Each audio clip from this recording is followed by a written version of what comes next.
इनमें भेद है। मनसेकम वचसेकम काय चैकम महात्मा नाम। मन जो मन में है वही वाणी में है।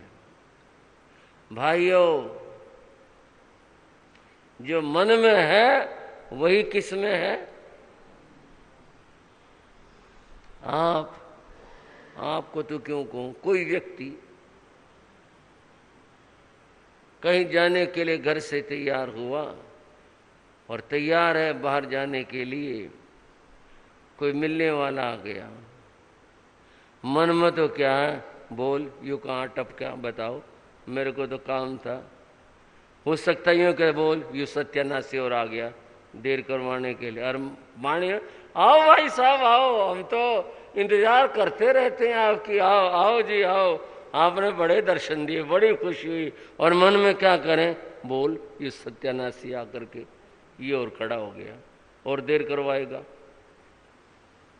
मन में क्या है और वाणी में क्या है? मनसेकम वचसेकम, जिसके मन में और वाणी में एकता हो। काय चैकम महात्मना, काया की चेष्टाएं और क्रियाएं भी उस जैसी हो जैसा मन के अंदर हो। ये महात्माओं की परिभाषा है। महात्मा नाम, ये महात्माओं की परिभाषा है। मनस्सु नद्य, मन में कुछ और है, वाणी में कुछ और है, और काया में कुछ और है। ये दुरात्माओं की परिभाषा, अंदर में कुछ बाहर में कुछ, ये दुरात्माओं की बात है। बंधु व महात्मा होना, साधु होना बड़ी बात होती है। और वो तभी होते हैं कि जब ये वाले गुण, सरलता का गुण उसके जीवन के अंदर हो। आपको एक प्रयोगात्मक बात बताता हूं, वो आपको भी पता है। हम 8वीं में पढ़ा करते हैं, बैरागी था मैं, तो एक किताब साइंस की भी लगती थी, सामान्य विज्ञान। उस सामान्य विज्ञान में विज्ञान के प्रयोग होते थे। उसमें एक लेसन पाठ था प्रकाश के बारे में। उसमें ये बताया कि प्रकाश सीधी गति से चलता है। बताओ भाइयों, समर्थन करो, टेढ़ी गति से चलता है सीधे से चलता है? प्रकाश सीधी गति से चलता है, ये प्रकाश की विशेषता है। और इसका एक प्रयोग करवाया गया कि एक जैसे एक साइज के 3 गत्ते लिए और ऊपर नीचे रख दिए, उनके बीच में एक छेद कर दिया तीनों में। अब एक साइज के हैं, ऊपर नीचे रखे, छेद करा तो तीनों में छेद हुआ। उन तीनों गत्तों को एक जैसी दूरी के ऊपर खड़ा कर दिया किसी स्पोर्ट दे करके, 1 2 3। फिर बच्चे से कहा तुम उधर रहो परली ओर। टीचर ने टॉर्च लगाई, और टॉर्च लगाई तो प्रकाश छेद में से होता हुआ बच्चे के चेहरे पर या हाथ के ऊपर आ गया।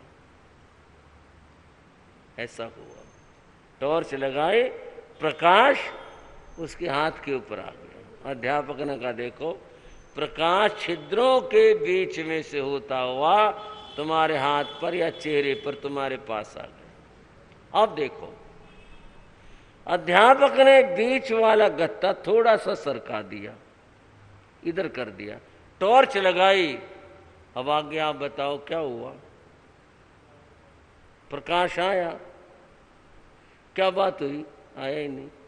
वो यूं चल के यूं चल के यूं चल के यूं चल के यूं चल के क्यों नहीं आया? उसका स्वभाव वो सीधा चलता है। बीच वाला गत्ता सरका दिया तो प्रकाश टकरा करके फिर छेद में जाए, छेद से निकले, फिर यूं आए, फिर जाए, ऐसे नहीं चलता वो। फिर लगा दिया सीधा वो, फिर प्रकाश आ गया। ऐसे ही पहले गत्ते में किया, तीसरे गत्ते को किया, एक ही बात सामने आई, प्रकाश सीधी गति से चलता है। प्रकाश टेढ़ी गति से नहीं चलता। बंधुओं, परमात्मा का प्रकाश कहूं या आत्मा का प्रकाश कहूं, ये 3 छिद्रों के बीच से आएगा, मन से, वाणी से और कर्म कार्य से। अगर इनमें फर्क होगा, समझना, इनमें फर्क होगा, क्या मन में कुछ और है, वाणी में कुछ और है, वो प्रकाश बाहर आएगा ही नहीं। लगे रहो, कुछ करते रहो, चाहे माला कर लो, चाहे पाठ कर लो, चाहे कुछ कर लो, अगर इनमें फर्क है, मन में कुछ और वाणी में कुछ है, वो प्रकाश नहीं आएगा। 2 एक जैसे हो, तीसरा एक जैसा ना हो, बात बनेगी। तीनों मन से कम वचस से कम काय चैकम महात्मा नाम। जो मन में है वही वाणी में है, जो वाणी में है वही उसके कर्म के अंदर है, वो साधु होता है। प्रकाश उसके ठीक बीच से बाहर आएगा। परमात्मा का प्रकाश कहो, आत्मा का प्रकाश कहो, ये कब होगा? जबकि सरलता होगी। सरल होना साधु का बहुत बड़ा गुण है। ये उसका भोलापन या कम जानकारी ऐसा कभी मत समझना।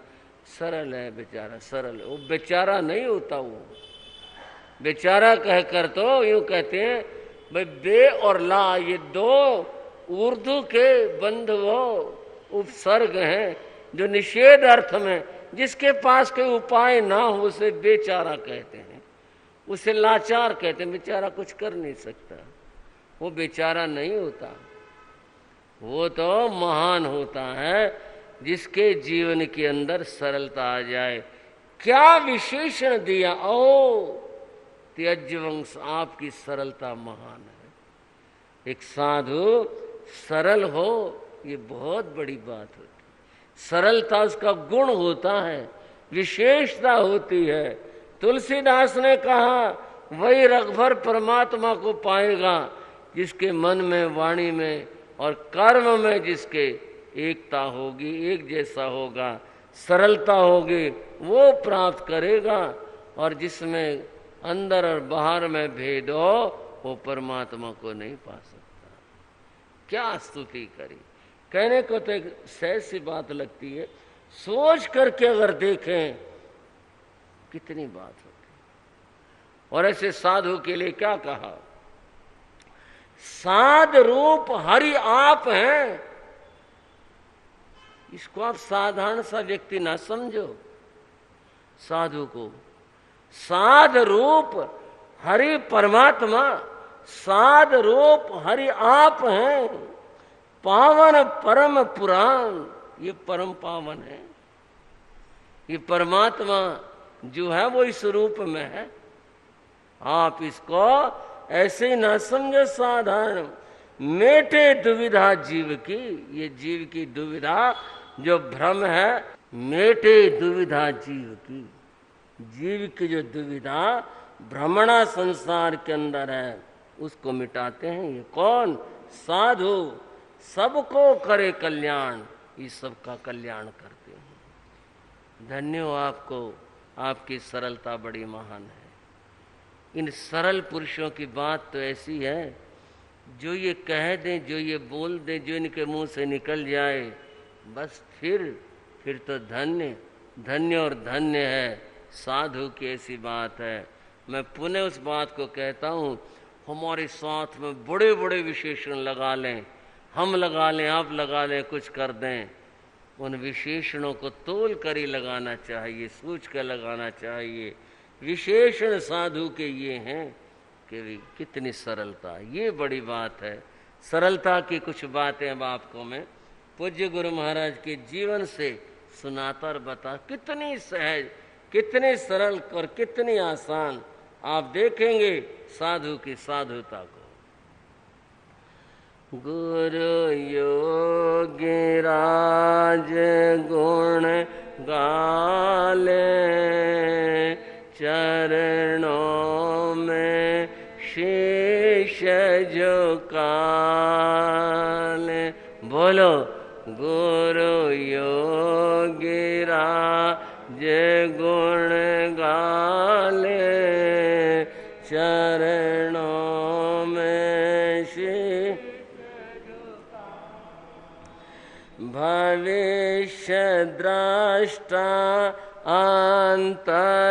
ज्योति भविष्य द्रष्टा अंतर ज्योति चिंताएं खुद दूर यो होती चिंताएं खुद दूर यो होती सुमरण भाग्य बना ले चरणों में शीश झुका ले हाँ सुमरण भाग्य बना ले चरणों में शीश झुका ले गुरु योगीराज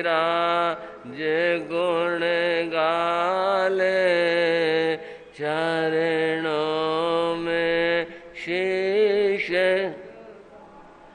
बोलो गुरुदेव योगीराज श्री राम जी लाल जी महाराज की।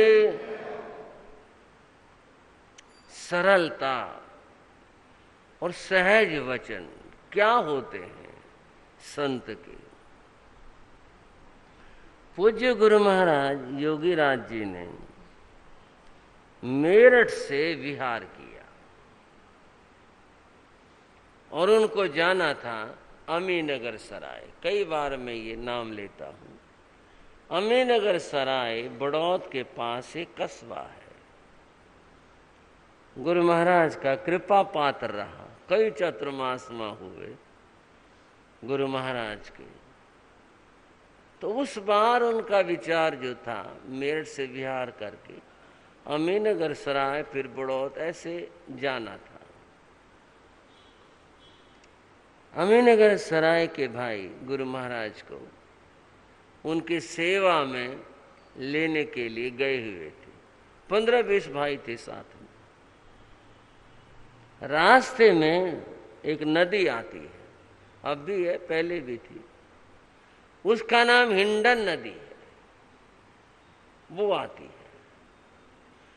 पहले हिंडन पर पुल नहीं था तो नाव लगती थी या नाव का कच्चा पुल बनाया जाता था।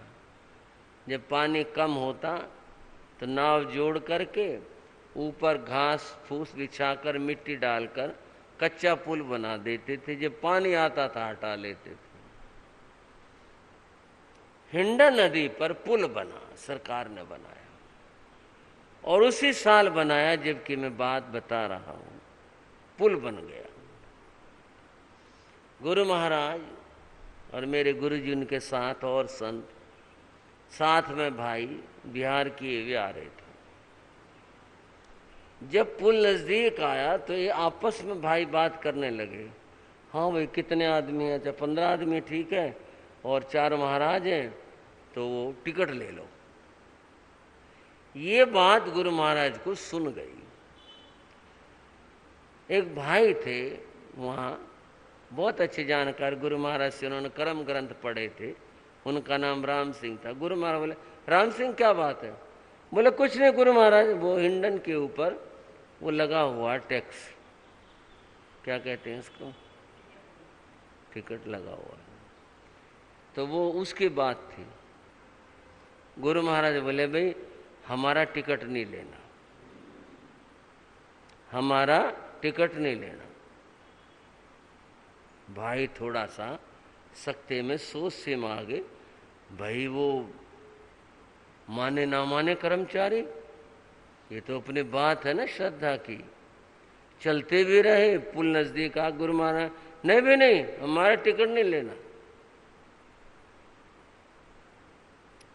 तो गुरु महाराज ने, मेरे गुरु जी अपने शिष्य रामकृष्ण जी महाराज, उनसे कहा रामकृष्ण मुनि भाई तू बात करके देख ले इनसे, अगर ये कहें साधुओं का आज्ञा दें भाई ठीक है जा सकते हो तो अपन चलेंगे, नहीं वापस हो जाएंगे, हम पैसे दे के पार नहीं जाएंगे। गुरुजी गए, उनका अपना प्रभाव था।